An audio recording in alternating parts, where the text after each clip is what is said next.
Marketing cannot operate without sales in my business, and sales cannot operate without marketing generating them the leads. You need to be in a position where you can feel confident enough to play offensive, knowing that a few of your at-bats are going to miss. If you're planting the seeds for future, I would expect that you're at least trying to turn them from controlled media into owned media, like an email list. 4 years ago, I couldn't go and just hire someone for $200,000. That was probably like business's profit. I'm interested to know, what feedback loops do you install in your company or companies to get sales and marketing working together and make sure that that is as optimal as possible? Yeah. So, I mean, marketing and sales are one, right? Marketing cannot operate without sales in my business, right? Because no one can transact without talking to a sales team. And sales cannot operate without marketing generating them the leads. And so for me, they have, daily feedback between each other. Every day they review what the last 24 hours look like, how many leads did we get, how many are green, red, yellow, based on our qualification process. What are we paying for green leads? What are we paying for leads as a whole?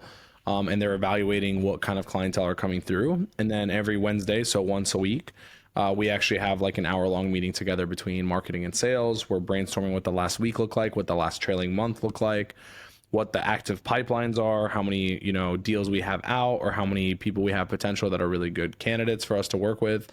And then basically from there, we're refining on a weekly basis. Do we need to change something in the marketing? Is the targeting feel off over the last week?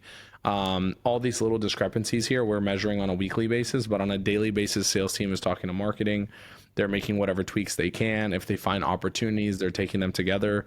Whether it's, a new update that came out that, TikTok's getting canceled, for example, they'll try to take advantage of that and try to move people from TikTok to Amazon to Meta, et cetera, right? And so it's important to have market awareness as well of what's happening inside of your marketplace for your product in your world, and being able to find those opportunities when they happen, right? Sometimes some of these opportunities come once every 4 or 5 years. And so being able to find something like that where you can just pinch a pain point on someone and generate a ton of leads is important. But back to your point on harvesting, at the end of the day, if you're planting the seeds for future, I would expect that you're at least trying to turn them from controlled media like Meta, YouTube, all these other platforms, and turn them into owned media like an email list, for example, right? And so once you can turn them into an email list of owned media, now these people are responding to you privately, right? You don't need to depend on these platforms. And so because we have a list example of 30,000 people, then I can be in a position where TikTok rolls out an update that's really awesome for everyone. I can send out an email blast to all the people that, I've sowed the seed with. And then from there, they can, jump on something because there's a massive opportunity on TikTok that month for whatever it is. And that's what it takes for them to pull the trigger. And so I'm always doing both, like you said, but it's very important for everyone listening to actively change from controlled media to owned media, meaning building an email list, et cetera, because the only regret I have is I wish I did that, starting in 2019, 2020 versus just doing that the last couple years and starting to take that seriously. I think that was probably the biggest missed opportunity in our business from all the marketing we've done. How did you know in your business it was the right time to start spending money and really focusing on brand building, knowing that you're not going to see an immediate ROI, nor can you probably ever truly track the impact on your business, but you as a smart investor, you just know it will come back to you in time? Yep. Great question. So I think, off the top of my head, I would say I would be focused on that only after the foundation of my business is set. I'm making X amount of gross profit per month. Each business is different, right? I'm able to know that I can generate, an extra 100K a month of profit. So if I spend something, I'll be able to regenerate it, which is super important. And also having, enough money in the bank to be able to kind of hold up that, right? Same for talent, right?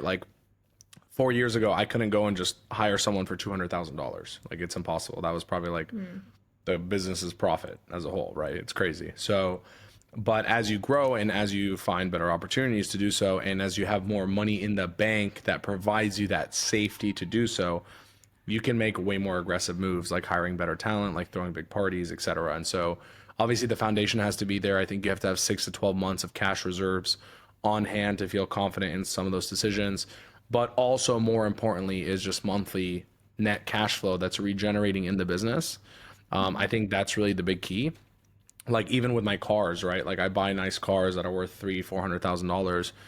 I wouldn't do that if I didn't calculate in my head how many months would it take if I lost all my money to then make enough money to pay for the car again in a way, right? And then so like I only do it based on cash flow. I could have millions of dollars in the bank, but I always look at, and maybe it's just, for a sense of safety, I always look at how many months of work do I take in order to recover that loss or that spend or whatever it is. And as you get bigger, it becomes smaller, right? $200,000 becomes a week or 2 weeks instead of a year. And so as you grow and you feel in a more comfortable position to make those aggressive moves, you do so, but just under the assumption that, hey, we're not going to recover all this money right now. And so we need to be in a financial position where money is recovering on its own. And also we have money in the bank to feel confident that if this goes south completely, which it will happen here and there, then I'm able to at least go in there and have money in the bank to be able to still run the business confidently and not make poor decisions. And you said something important earlier. You called marketing an investment. And I work a lot in like finance and property investment and like those sorts of spaces, insurance, whatever. And it's like marketing is a cost in the P&L, and it's such the wrong way to think about it. And I think about my team as investments, right? But as part, and I pour everything into them. We pay for coaching, like we coach them every week, all the time. It's hardcore.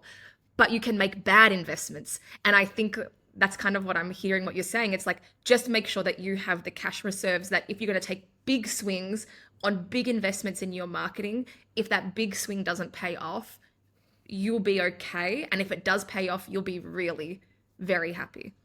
Of course, yeah. If you take too big of a swing and you're not prepared to lose it, then, I mean, in anything, right? In any investment, if you invest in crypto and you invest too much money into something that goes south and you're in a bad position now personally, financially for it, which, I've been in that spot, then, you play from a point of scarcity. Your entire life and your business perspective changes because now you're playing defensive and you're not playing offensive. And so I think you need to be in a position where you can feel confident enough to play offensive, knowing that a few of your at bats are going to miss and you're going to strike out. But it should be a point where, if you make 6 out of 10 work, because they're big swings, they should compensate much more for the forward losses. And so definitely put yourself in a point of safety. Otherwise, I've been in the position where we feel really safe. We make too big of a swing.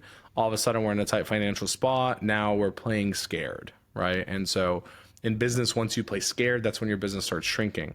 But if you play confident, you have reserves in the bank, you're making money, you can start playing more confident. You can hire bigger talent. You can make bigger swings. You can do all these things across the board. And I think that's really what it's about.